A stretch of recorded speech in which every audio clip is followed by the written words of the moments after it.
Olá, esse é o tutorial para cadastro de instituições, conselhos, redes e outras entidades na plataforma Rede Criança PB. O processo é bem simples, basta entrar pelo próprio site de busca. No site da Rede Criança PB, você pode digitar aqui Rede Criança PB. Já está aqui e acessar. Logo no início aparece, tá vendo? Rede Criança PB, você acessa e entra no site. No site você encontra as opções que a rede, como cadastrar, como atualizar, o cadastro, consultar, divulgação e contatos. Se é a primeira vez, você pode dar uma lida no todo o site para ter conhecer a plataforma. E você pode, se já conhece, você pode ir direto para o item como cadastrar, né? Entenda a ficha de cadastro e lá ele vai simplesmente dizer que você pode ler a fichinha quando abrir com atenção essa ficha e ver a documentação necessária, que no caso dos conselhos, que pede para a gente ter em mãos, o nome dos órgãos, das instituições e órgãos que compõem esse conselho, tanto o setor público como o não governamental. O total dessas instituições também precisa informar. Se o conselho possui fundo, informa também, mas se ele não possui, o cadastro pode ser feito, não tem problema. Mas se ele possui o fundo, informa se ele é regulamentado, informa o CNPJ e a lei de criação desse fundo. Após isso, nessas leituras, a gente entra na parte do cadastrar. Quando entra, ele vai abrir uma fichinha em que vai pedir do responsável pela instituição e quem está fazendo o cadastro, o CPF, de quem vai cadastrar, o e-mail também dessa pessoa que está cadastrando, o nome e uma senha que você cria na hora. E você aqui escolhe qual tipo de entidade que você está cadastrando. Se é um conselho municipal, por exemplo, se você vai cadastrar também a própria instituição que você também representa, clica também instituição. Se é conselho tutelar, também. Se é uma rede, um fórum municipal, estadual, também clica aqui. Se não, mantém só um. Você tem que selecionar pelo menos um. E aqui clica em registrar e já sai registrado e você já entra no sistema. Eu vou abrir a outra página de entrar no sistema, porque eu já estou com esse cadastro em ordem. E quando ele entra, ele vai me pedir o CPF e a senha. E eu entro lá nesse sistema para atualizar ou para fazer o cadastro. Aqui eu não vou gravar. E aqui você tem, por exemplo, conselhos de direito, conselho tutelar, redes e fóruns e instituição. Então, você escolhe dessas opções aqui, você vai cadastrar e entra. Por exemplo, vou cadastrar um conselho de direito e eu clico em cadastrar conselho e aqui está aberta a ficha de conselho. Do mesmo jeito com as demais situações. Se for um conselho tutelar, a mesma forma, tá aqui a fichinha com as informações, fora as informações gerais da entidade, o mais é simplesmente para clicar. Da mesma forma, redes e fóruns, também a ficha aparece. E no caso das instituições, também a ficha aparece. A gente só precisa informar qual é o tipo, a natureza, a área da instituição, se é assistência social, saúde, educação, é sistema de justiça, segurança pública ou outra. Se for assistência, ele vai pedir também a área da assistência e vai se seguindo a informação. Então, é isso. Então, só retomando, é bem importante que você, quando criou a sua senha para entrar no sistema, você anote esse número da senha, ou esse código da senha, porque quando você precisar entrar no sistema novamente, você vai ter sempre que entrar com o seu CPF e com a senha que você criou. Então, é com eles que você vai precisar, são exatamente isso que você vai precisar para entrar no sistema novamente.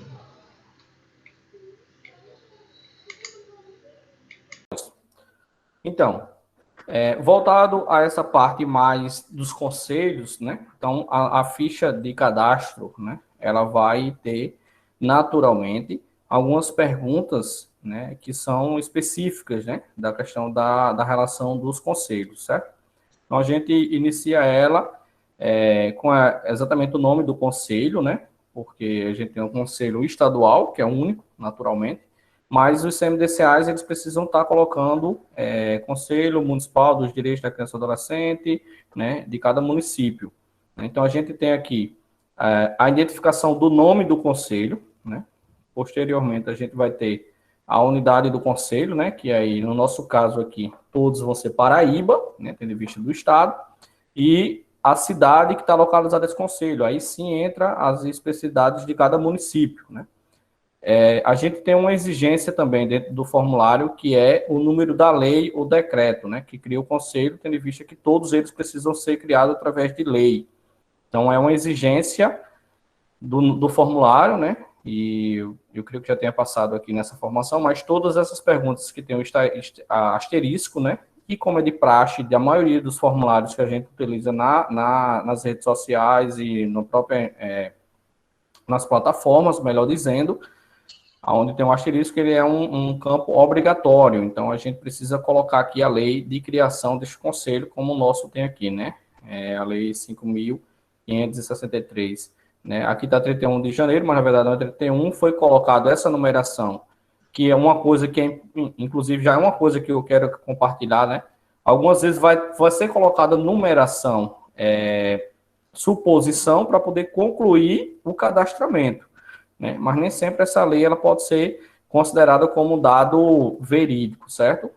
Ao nosso caso, por exemplo, né? No nosso cadastro atual está essa numeração, porque na época foi preenchido esta numeração, certo? Então não foi de 31, naturalmente, né? É para ser 92, com referência inclusive ao ano aqui, certo? Eu não vou fazer essa alteração nesse momento, mas eu estou trazendo só essas explicações. E aí aqui no tipo do conselho vai aparecer quais os conselhos, né? Então, a gente, dentro da plataforma, ela já apresenta várias opções dos conselhos, né? Desde os conselhos de direito, como o Conselho Municipal Antidrogas, como o Conselho de Assistência Social e o Conselho Estadual de Educação, né? Tanto o estadual como também os municipais, né? Mas tem o tipo do conselho que vai ser escolhido conforme já uma apresentação prévia do próprio sistema. Então, aqui a gente tem o nosso Conselho Estadual de Direitos da Criança e Adolescente.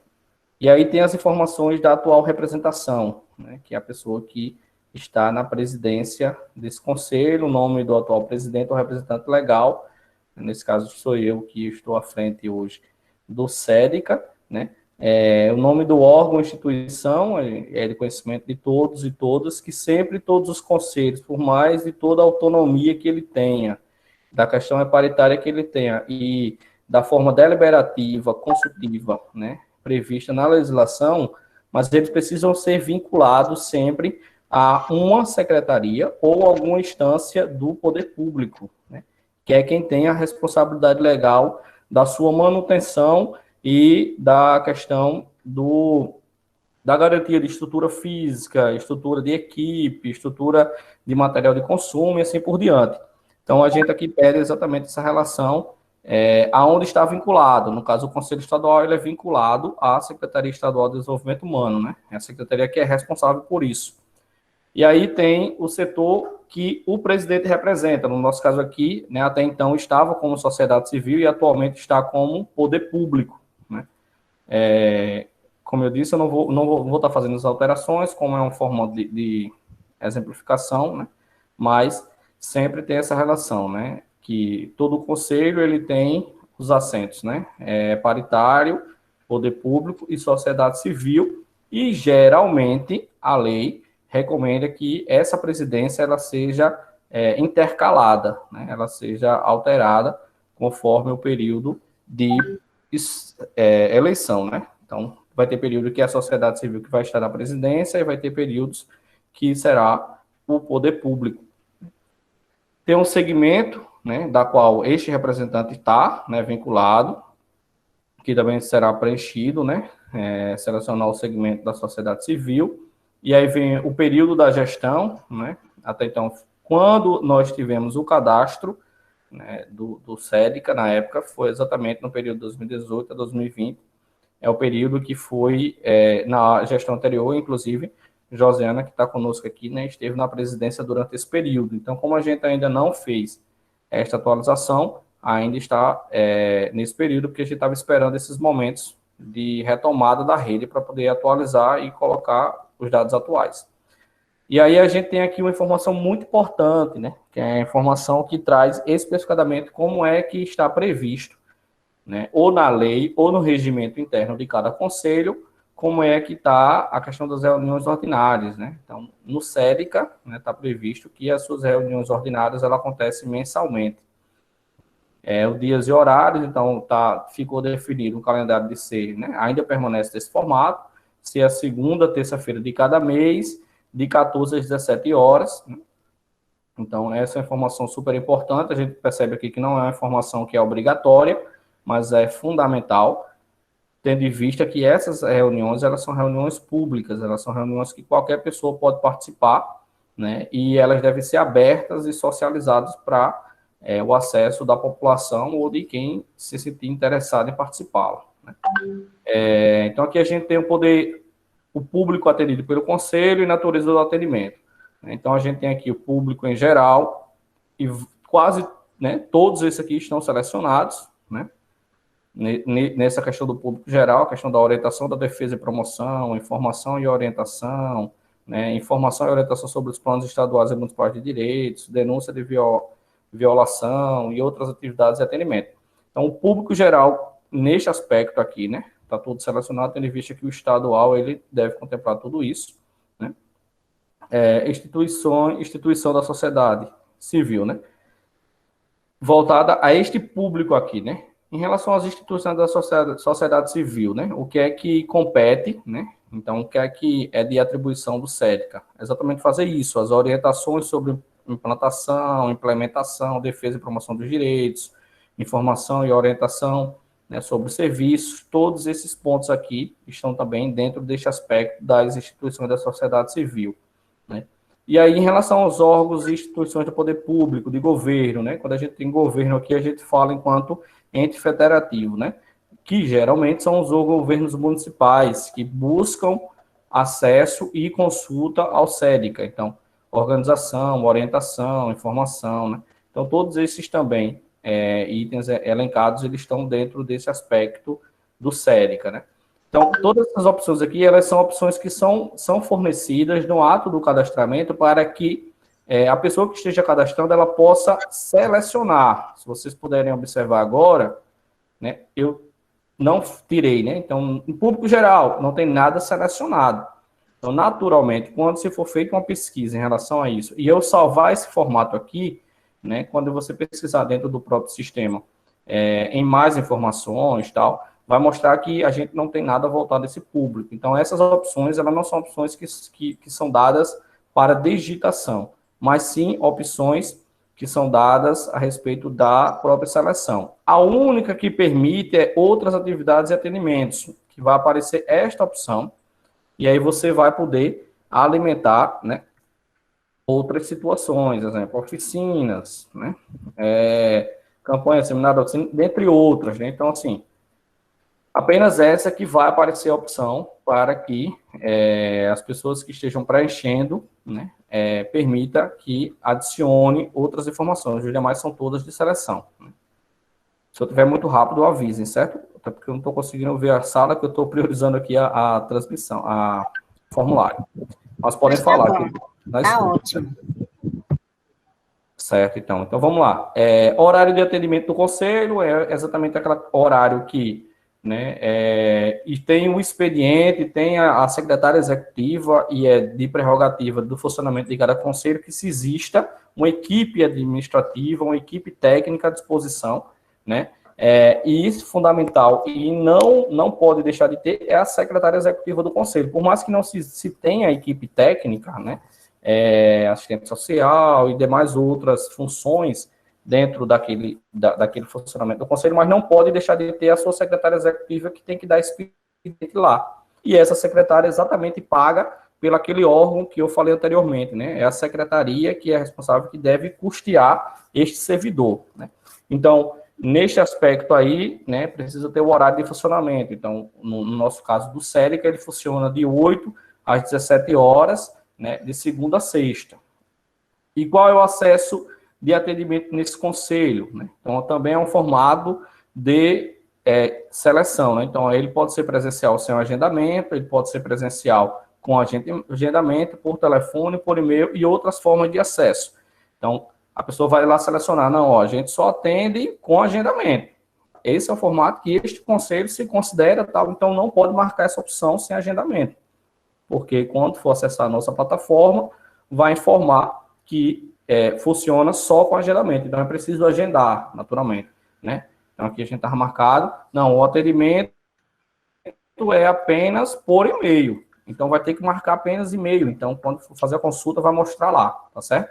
Então, é uma opção também de marcação, né? Para que quem esteja cadastrando possa escolher. E aqui a gente tem a localização do conselho, que é uma informação, como eu disse, né? Ela tem aqui o asterisco, então ela é obrigatória, porque independente de qualquer coisa do formato do atendimento, mas essa informação ela precisa ser pública, tendo em vista que existem outras formas, a exemplo, um ofício, um convite, né, uma notificação, um chamamento para uma audiência ou qualquer outra situação, que qualquer órgão queiram ter o acesso à informação do endereço para enviar essa correspondência, ela precisa ter. Então, este é uma informação extremamente fundamental para que as pessoas que pesquisem este conselho na plataforma tenham esse acesso ao endereço, certo?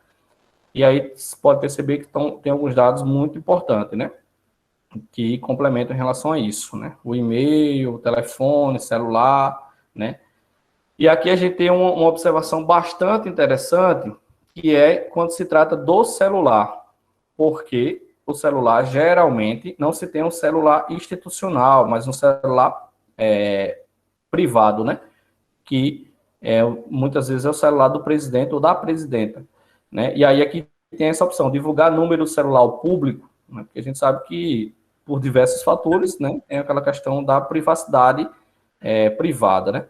Para não ter toda aquela questão final de semana, horários inconvenientes, tá? Essas coisas todas.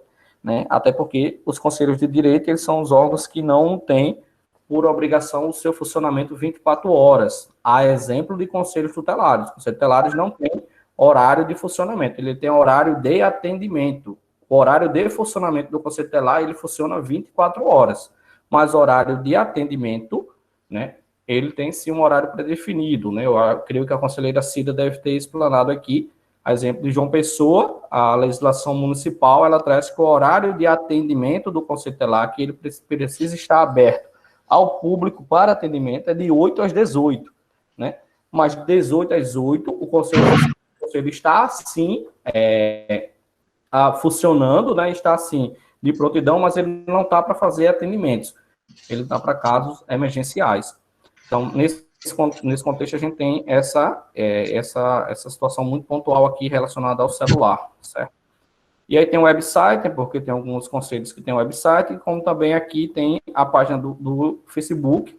E aí, como alternativa, eu já trago, se a gente ainda conseguir ou puder fazer alteração nesse formulário, a gente possa incluir aqui Instagram, ou então colocar nessa mesma aba de Facebook e botar /Instagram, né? Já é uma sugestão pública que eu também já estou compartilhando, porque muitas vezes com o ápice do Instagram, né? Então tem muitos espaços e instituições que já não querem mais ter Facebook e estão priorizando o Instagram. Então a gente pode colocar essa observação aqui. Aquele que não tiver Facebook pode botar Instagram, tal. Então a gente pode melhorar aqui, professor, no aspecto de botar rede social, aí aparentes, Facebook, Instagram, né? E assim por diante. Mas esse campo aqui é mais voltado para essa questão das redes sociais, né? Que também tem um campo bastante importante, porque não deixa de ser hoje um ambiente de propagação de informação, né? Então, essa é um campo das informações básicas, né? São as informações que são indispensáveis e que são fundamentais para aspectos de... acho que tem alguém com o microfone aberto, desculpa. Então, essas informações básicas nesse contexto. E aí a gente também tem uma outra aba, outro etapa, que são informações complementares, né? Que aí traz exatamente nesse aspecto a listar, né? Qual é a atual composição do conselho, né? Que é uma questão que é muito importante para que as pessoas possam entender, e como eu disse já durante essa noite, nesse aspecto que o conselho é um órgão que é composto, né, por sociedade civil e por poder público, e o poder público precisa ter representações das diversas secretarias, né, que inclusive trabalhem com a política de criança e adolescente, e o poder público, naturalmente, tem a questão das instituições que trabalham na política da criança e adolescente. Então, nesse aspecto, né, e aí isso é uma coisa muito pontual, né, isso não existe uma determinação que tem que ser secretaria A, B e C, né, existe uma recomendação que sejam secretarias que trabalhem com a política, mas não existe, desde o CONANDA, desde o próprio ECA, que defina que tem que ser estas secretarias, né? Então, existe a questão das recomendações. No nosso caso, do SEDICA, nós temos a Secretaria de Estado de Juventude, Esporte e Lazer, ela tem assento no SEDICA, Secretaria de Estado de Desenvolvimento Humano, Secretaria de Educação, Secretaria de Saúde, Secretaria de Planejamento e Gestão, Secretaria de Segurança Pública e Defesa Social, Fundação de Desenvolvimento da Criança e do Adolescente, Alice de Almeida, né? Assembleia Legislativa, Secretaria de Cultura e Secretaria de Mulher e Diversidade, né? Então, essas são as instâncias que representam o governo, né, dentro do SEDICA.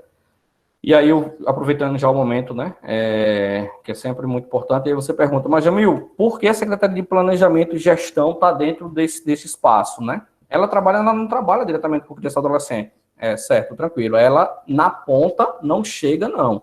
Ela não tem nenhum projeto, não tem nenhum programa que trabalhe com criança e adolescente. Porém, ela é a secretaria mais estratégica dentro do governo. Ela é onde concentra todas essas outras secretarias que, no seu projeto de elaboração da peça orçamentária, concentra nessa Secretaria de Planejamento e Gestão. Então, é importante que se tenha ela nessa presença da discussão, né, na política pública, porque, naturalmente, quando se chegar essas outras demandas nela, ela vai estar por dentro, vai estar sabendo exatamente como é que está sendo essa construção e, inclusive, esta secretaria vai fazer uma defesa ou, então, vai fazer exatamente um aspecto de inclusão do que mais se precisa dentro de qualquer política pública, que é o recurso. Então, a gente sabe que sem recurso não se tem política pública, né? Uma Assembleia Legislativa também é importante nesse assento, tendo em vista que é por lá que é feita toda a aprovação, que é feita toda a tramitação da questão das emendas parlamentares, é feita todo esse aspecto da apresentação da LOA, da LDO, das peças orçamentárias, né? Então, é de natureza do próprio fluxo, o envio do governo para que a Assembleia possa aprovar. Então, se a gente também tem um envolvimento ativo, um assento bastante presente no SEDICA, pode haver da gente ter um governo que não inclua nada. Então, se a gente tem uma boa relação com a Assembleia vai barrar essa LOA e vai determinar que se inclua recursos para a política de criança e adolescente. Então, essas secretarias foram secretarias extremamente importantes nessa concepção, né? E aí a gente tem aqui as instituições que estavam compondo, né, na época que fez o cadastramento. Hoje tem algumas delas que continuam e outras não, mas são instituições que representam a sociedade civil. Então, tem a Associação Irmã Padreza, Aliança Bahia Franco-Brasileira, essa daqui ainda permanece, a Associação Pestalozzi, não está mais, né, Casa de Cultura, a Lei Dialogue ainda permanece, Casa de Apoio à Criança, né, não está mais, a CEDO ainda está, 8 de março não está, né, Centro Educativo, Dom Helder Câmara, Movimento Nacional de Meninos e Meninas de Rua, PIA Sociedade, né, e aqui também ainda tem uma secretaria que faz parte do Conselho, né, que é um pouco mais acima, que é a Secretaria de Estado e de Turismo. Então, um pouco prolongado, mas são uma composição bastante importante que os conselhos municipais também possam apresentar, né, e é necessário, que torna fundamental nesse cadastramento. Então, aqui a gente tem, né, são, como eu disse, é paritário, né, então tem 11 poder público e 11 sociedade civil, né, e aí tem aquela pergunta que eu falei no início, o conselho possui secretário ou secretária executiva, né, então a gente tem aqui que não, né, mas a gente possui. O conselho possui fundo, né? Sim ou não? O fundo está regulamentado? São perguntas extremamente importantes, né? Porque todos os conselhos, e conforme o nosso CONANDA, né, que é o Conselho Nacional da Política da Criança e Adolescente, a gente tem um fundo nacional, né, de criança e adolescente, temos os fundos estaduais e temos os fundos municipais, que são fundos que são regulamentados a nível nacional, né, e são fundos especiais, que são independentes de governo, de gestões, mas eles precisam estar regulamentados, né, para que eles possam, inclusive, estar recebendo doações. Por exemplo, agora, né, o SEDICA, juntamente com a Secretaria, lançou uma campanha de arrecadação, a questão dos impostos de renda. Então, todo mundo que declara imposto de renda, né, ele pode destinar até 3% da sua declaração, né, da questão do seu imposto devido para o fundo. Mas para isso o fundo precisa estar regularizado. Então, isso não é algo pontual de município A ou algo pontual do Estado. Todos têm este direito, porém precisa estar regulamentado. Então, tem alguns municípios que não têm o fundo, né, que o fundo ele é criado por força de lei municipal, e para além da criação eles precisam estar regulamentados, né? Dentre essa regulamentação o conselho estar com sua composição ativa e atual. Então, se ele tiver com uma composição antiga, não regulamenta, certo? Naturalmente, todo fundo, ele tem um CNPJ. Acho que eu acabei apagando aqui, né? Mas depois eu completo. Então, todo fundo, porque eu desmarquei aqui, perdão. Todo fundo, ele tem um CNPJ, que é natural, né? Então, para se criar um fundo, ele tem um CNPJ, e ele tem que ter a sua lei de criação, né? O que eu quero destacar também nesse momento é que a lei de criação do fundo, ele é diferente da lei de criação do SEDICA ou dos CMDCAs, né? Então, primeiro você precisa criar o CMDCA ou criar o SEDICA, né? No caso, o SEDICA é os estaduais, o CMDCA são os municipais. Eu vou entrar mais nessa esfera municipal, porque é quem a gente vai estar assessorando. Então, para depois que o CMDCA estiver ativo, criado e em funcionamento, o CMDCA provocar a criação da lei do fundo, certo? Não tem como criar um fundo sem ter CMDCA ativo. E aí a gente tem outras informações complementares do conselho, e aí cada um também é uma aba que você vai explanar o que você queira, né? Então, a gente tem a opção de salvar, no caso de enviar, né? Aqui é salvar e concluir, porque eu estou dentro do ambiente de edição do conselho. Como o meu login já dá essa página, então isso é uma página já interna do próprio sistema, certo? Mas, como a gente já falou aqui, são perguntas que vão estar aparecendo lá no nosso formulário inicial de cadastro das pessoas que vão estar preenchendo este questionário. Eu creio que seja isso.